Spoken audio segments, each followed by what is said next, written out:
बंधुओं, अगर आपको प्रसन्नता का जीवन जीना है तो जीवन में से ना खुशी शब्द से ना अक्षर को हटा देना और हर हाल में खुशी का जीवन जीने की कला सीख लेना। अपना जीवन खुशी से भरना चाहते हो तो अपने जीवन में दो दुश्मन हैं, उन दो दुश्मनों को हटा देना। कौन दुश्मन है? दो, बहू के लिए सास और सास के लिए बहू, देवरानी के लिए जेठानी और जेठानी के लिए देवरानी, छोटे भाई के लिए बड़ा भाई और बड़े भाई के लिए पड़ोसी। ये हमारे दुश्मन नहीं है। वास्तव में हमारे जीवन में दो दुश्मन हैं। वो दो दुश्मनों को हटाना पड़ेगा। पहला दुश्मन है चिंता और दूसरा दुश्मन है गुस्सा। ये हमारे दुश्मन हैं। आपने कभी माचिस की तिल्ली को देखा होगा? देखा है कि नहीं देखा? तिल्ली में नीचे डंडी होती है और ऊपर छोटा सा बारूद लगाया जाता है। आप अपने स्वयं पर विश्वास करो, हमारा जीवन भी उस डंडी की तरह, तिल्ली की डंडी की तरह है। और डंडी के ऊपर लगा हुआ बारूद माने हमारा मस्तिष्क है। वह तिल्ली की डंडी पर लगा हुआ छोटा सा बारूद है, उसको घिसते हैं तो आग उत्पन्न हो जाती है। लेकिन माचिस की तिल्ली में गड़बड़ी है। जैसे ही तिल्ली को घिसा जाता है आग सुलग जाती है। हम स्वयं को देखें, थोड़ी सी बात और हम घिसते हैं, संघर्ष करते हैं और हमारे अंतरंग में गुस्से की आग सुलग उठती है। ध्यान देना, माचिस की तिल्ली है, उसको माथा है, परंतु उस माथे में अकल नहीं होती है। आपके पास शरीर रूपी तिल्ली है, डंडी है, मस्तिष्क रूपी बारूद भी मिला है, अकल भी मिली है। थोड़े से घर्षण के माध्यम से गुस्सा क्यों होते हो? गुस्से की आग क्यों सुलगते हो? हमारे मस्तिष्क रूपी बारूद है, उसके माध्यम से हम विकास भी कर सकते हैं और विनाश भी कर सकते हैं। वैज्ञानिकों ने बारूद की खोज, अणुबॉम्ब की खोज देश के संरक्षण के लिए की थी, लेकिन आज उस बारूद ने देश में विध्वंस मचा रखा है।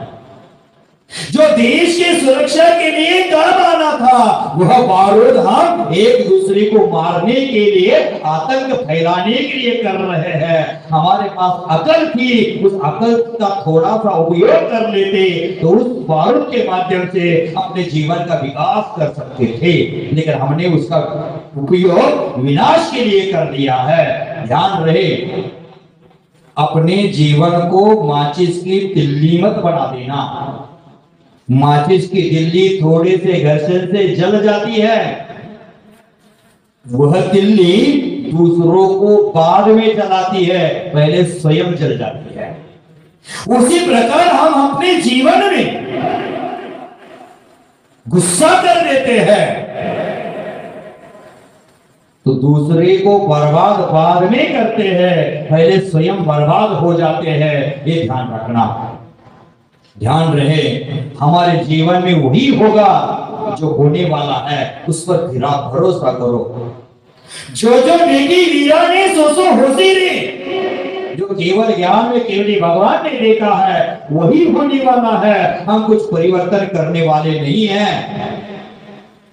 जो भगवान ने देखा है वह निश्चित है, वही होने वाला है, होकर ही रहेगा। तो जो होने वाला है उसमें हम हस्तक्षेप करने वाले कौन होते हैं? उसमें बदलाव करने वाले कौन होते हैं? और बदलाव क्यों करें?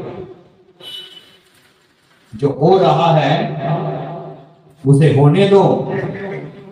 आप मात्र हर हाल में मस्त रहो, प्रसन्न रहो, आनंदित रहो। बंधुओं, आपको जब जब गुस्सा आए तब आप एकांत में जाकर बैठ जाना और विचार करना, जो होना है उसे होने दो। मैं हर हाल में मस्त रहूंगा। जब हमारे जीवन में टेंशन आए, गुस्सा आए, तो हम ये चिंतन कर ले कि जो होना है तो होकर ही रहेगा। मैं उस प्रत्येक परिस्थिति में मस्ती भरा जीवन जीऊंगा।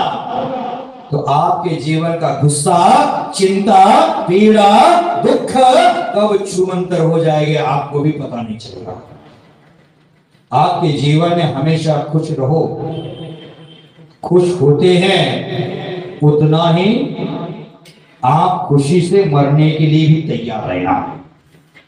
हम अपने जीवन में, हमारे परिवार में किसी सदस्य का जन्म होता है तो हम खुश होते हैं, मिठाइयां बांटते हैं, प्रसन्नता का माहौल घर में बन जाता है। उसी प्रकार हमारे जीवन में मृत्यु की बेला सामने आकर खड़ी हो जाती है, उस समय भी खुश रहना। समझ जाना कि जीवन को मैंने सफल बनाया, अगर उस समय आप खुश रहते हैं तो। लेकिन आजकल मरण का नाम लेने से लोग इतना डरता है, मरण के नाम से लोग मरते हैं। यमराज एक बार एक नगर की ओर तेजी से भाग रहा था। उसका रास्ता रोक कर किसी ने उसको पूछा, यमराज आप कहां भाग रहे हो? तो यमराज कहता है, किसी गांव में एक व्यक्ति की मरण पास आई है, निकट आई है, और उसको मैं लेने जा रहा हूं। यमराज उस व्यक्ति के लेने के लिए गया। कितने व्यक्ति का मरण आया था गांव में? एक व्यक्ति का। आते समय 100 लोगों को लेकर पीछे आया था। तो फिर उस लोग ने उसको पूछा, यमराज जी आप झूठ बोलने लगे? मनुष्य झूठ बोलते हम तो जानते हैं, मनुष्य का जीवन झूठ से भरा है, लेकिन आप भी झूठ बोलने लगे। आप तो बोले थे कि एक व्यक्ति का मृत्यु निकट आया है, उसको लेने जा रहा हो। आते समय 100 लोगों को लेकर आए। तो बोलता है, यमराज एक व्यक्ति की मृत्यु आई थी सन्निकट, लेकिन मरण का नाम सुनकर के 99 लोग मर गए हैं। मैंने आज मरण को खुशी खुशी से स्वीकारना चाहिए, लेकिन आज हम मरण को घबराते हैं। मरण को खुशी खुशी स्वीकारने के लिए जैनाचार्यों ने संलेखना का विधान चेनागम में किया है, समाधि मरण का विधान चेनागम में किया है। आजकल का मनुष्य हॉस्पिटल में पैदा होता है, होटलों में रहता है और हॉस्पिटलों में मरता है। आज आपके घर हैं, होटलों से कम नहीं है। एक जमाना था, एक बड़े हॉल में घर के बहुत सारे सदस्य एक साथ सोते थे, लेकिन आज हमारे घर में प्रत्येक व्यक्ति के लिए अलग अलग रूम हो गया है। किसी का किसी को मिलन ही नहीं होता है। अगर कभी कभार हॉल में बैठने का प्रसंग आ गया तो अपने अपने मोबाइलों में व्यस्त होते हैं। आज हमारे घर होटलों से कम नहीं है, क्योंकि आज माता बहनों को खाना बनाने के लिए समय नहीं है। स्विगी करो, ऑनलाइन खाना मंगा रहे हैं, आपसी प्रेम बर्बाद हो रहा है। तो आज के जमाने के लोग हॉस्पिटल में पैदा होते हैं, होटलों में रहते हैं और हॉस्पिटलों में मरण होता है। उनकी नियम से दुर्गति होने वाले समझ लेना। और जो पूर्व जमाने में नारायण कृष्ण का जन्म जंगल में हुआ था, वो महलों में रहे थे और उनका मरण जंगल में हुआ था, वन में हुआ था। जीवन में वन शब्द आता है, ये वन है, हमें जीवन जीने की कला सिखा देता है। बंधुओं, आप 1 से लेकर 100 तक गिनती सीखते हैं, बार बार जीवन में दोहराते हैं,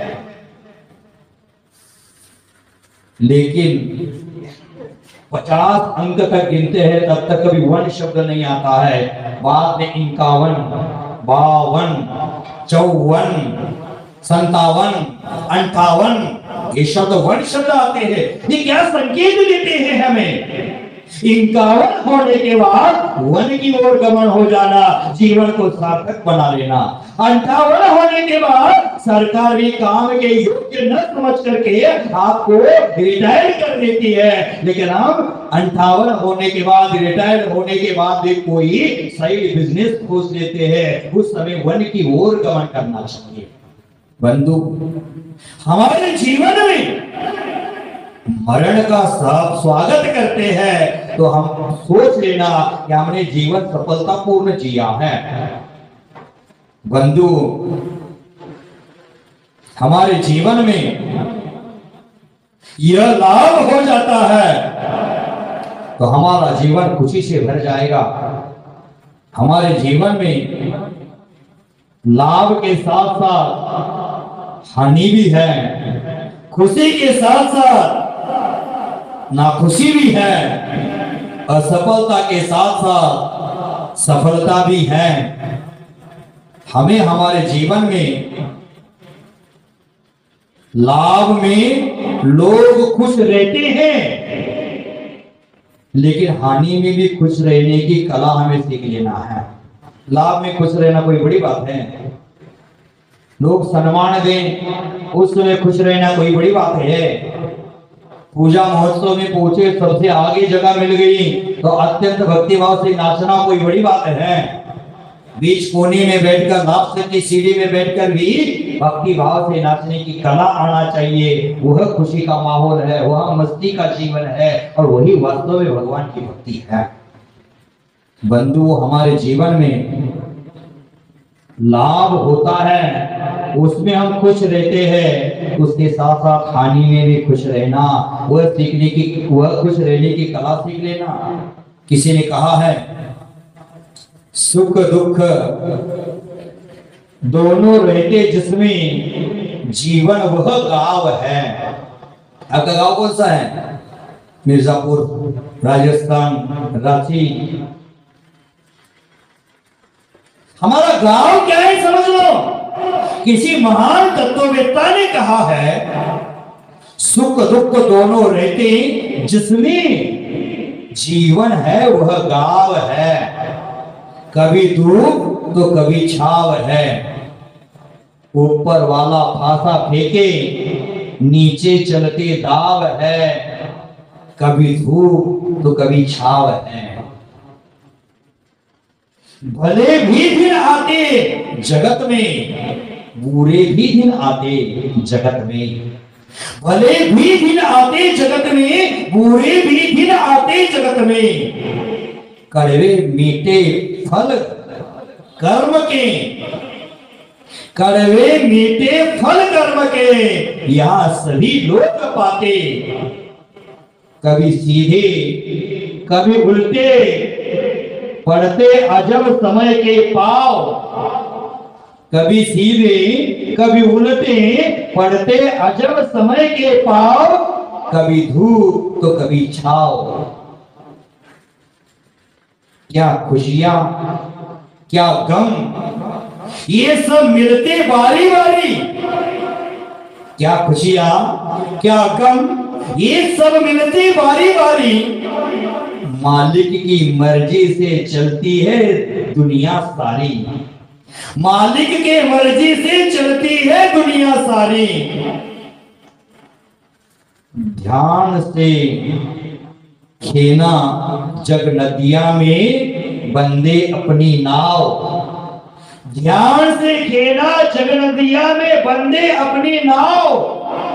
कभी धूप तो कभी छाव, कभी धूप तो कभी छाव। अपने जीवन में सुख दुख दोनों आते ही रहेंगे, और सुख दुख दोनों रहते जिसमें जीवन वह है गांव।